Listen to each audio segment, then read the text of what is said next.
What's going on, gentlemen? Tell me if this sounds familiar. None of your new creatives are getting any ad spend. The old same winner keeps hogging all of the ad spend, and you want to pull your hair out because ROAS keeps dropping.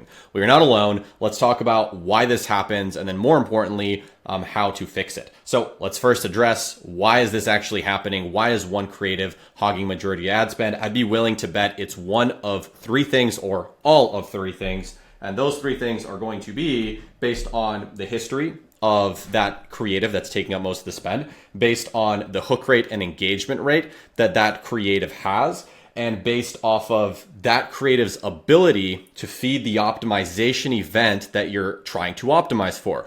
For most of us, that's going to be purchases. For most of it's going to be trying to extract as much money as we can from the customer, or to acquire as many purchases as we can. So depending on how you're actually optimizing the ad set, right, which you can set up directly in your ads manager, will depend on which creative is taking priority based on that creative's ability to actually achieve that. So if Facebook is spending majority of ad spend on a singular creative, it's most likely because it believes that that specific creative is going to yield you maybe the highest amount of purchases, maybe the most amount of conversion value, okay? Now, I'm willing to also bet that if you were to look inside of your ad account, especially if you're running videos, that the creatives that are taking majority of spend are going to be creatives that have the highest hook rates.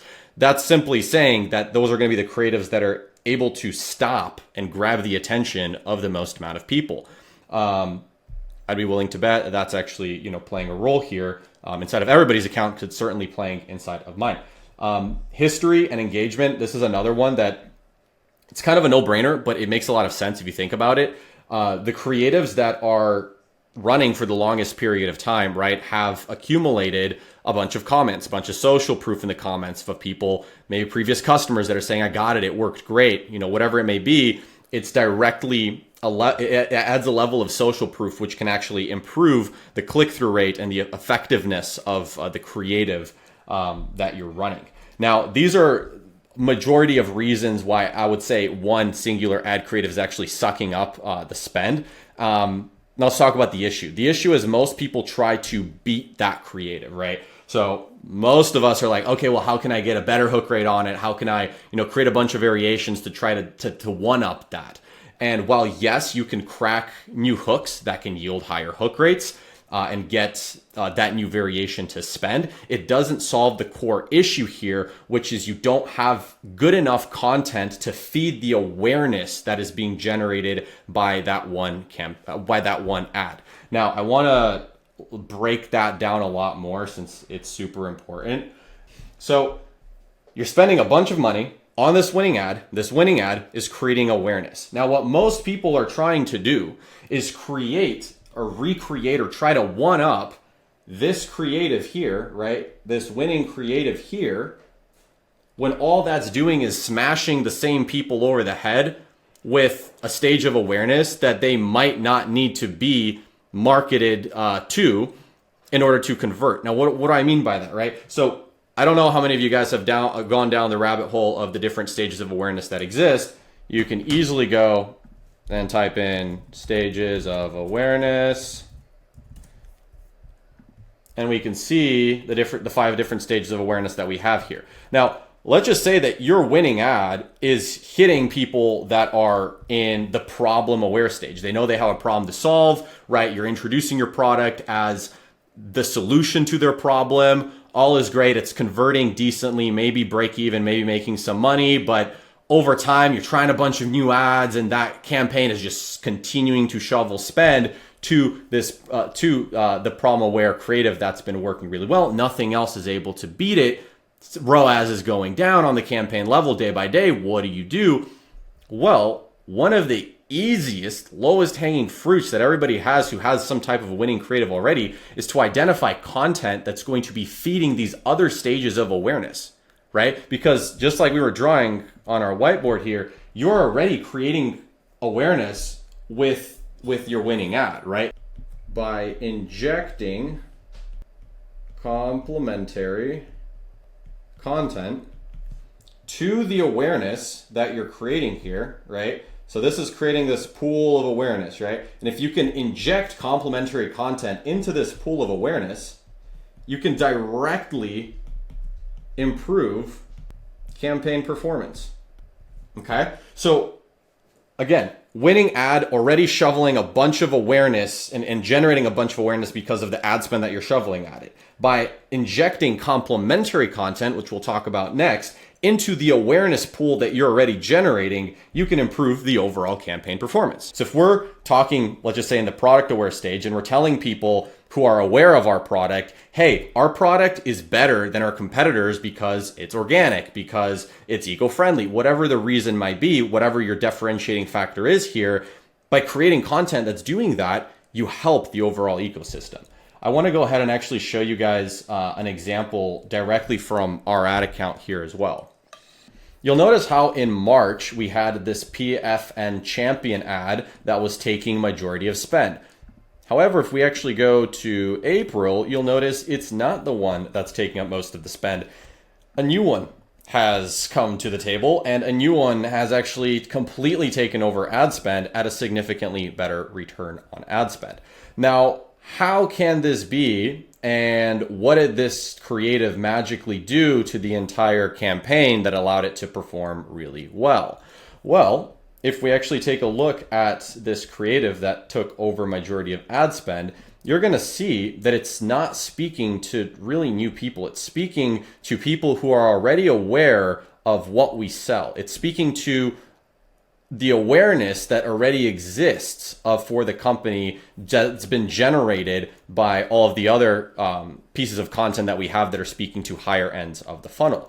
And if we go ahead and read this, you'll see it says we're saying goodbye, right? So everybody who has potentially heard of the project before is like, what are you closing? Are you going out of business? If we keep reading, it says raising tariffs are making it harder for everyone, even for us at Pupring. Our unique jewelry is designed with love in the US, but we rely on yada, yada, yada, yada, yada. With tariffs going up, costs are rising, and we may have to increase prices soon.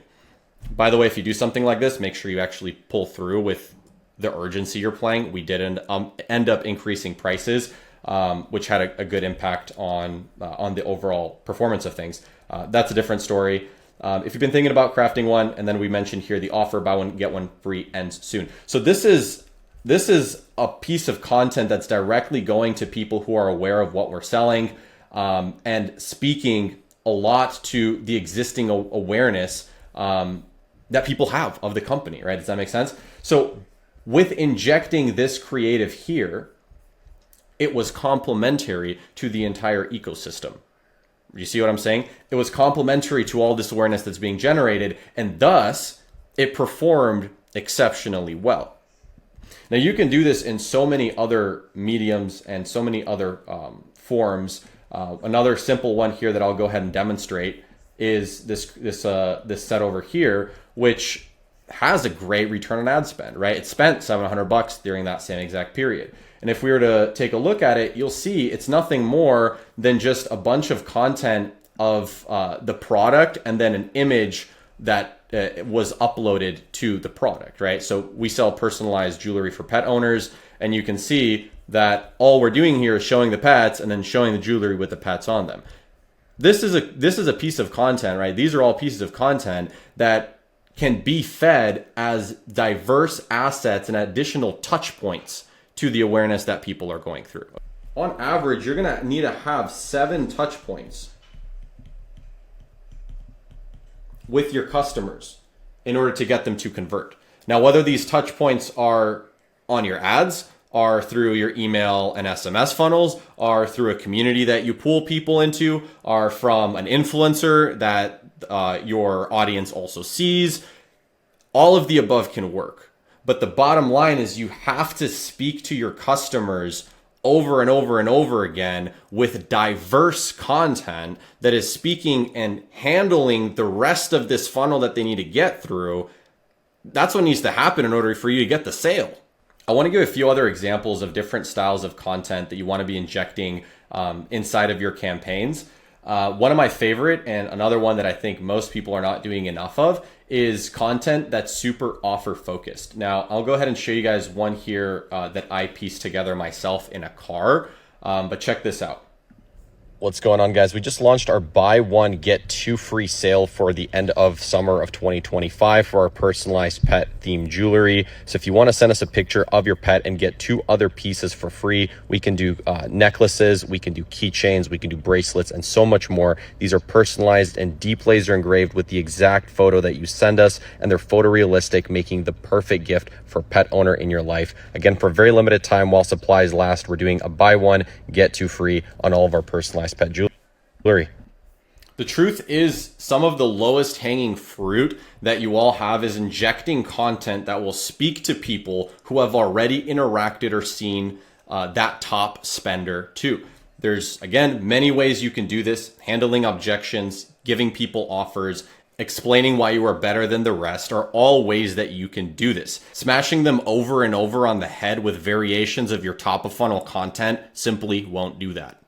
If you want to watch me break down 20 different winning ad formats that you want to have running inside of your campaigns, check out the How to Find Winning Ad Formats video on my Ecom Live channel. It's completely free to watch. You just need to create an account. And I go through literally my swipe file here, directly show you guys all the different stages that I like to target and the different styles of content that I like to hit in these stages. And if you want to work one-on-one with me, I am accepting 2 more clients, advisory clients for the month of October. And then the price is going up. You can learn more about that on Ecom Live /pricing. Hopefully this video was beneficial. Let me know if you guys have any questions on any of this. And with that said, you guys have a good rest of your day. Cheers.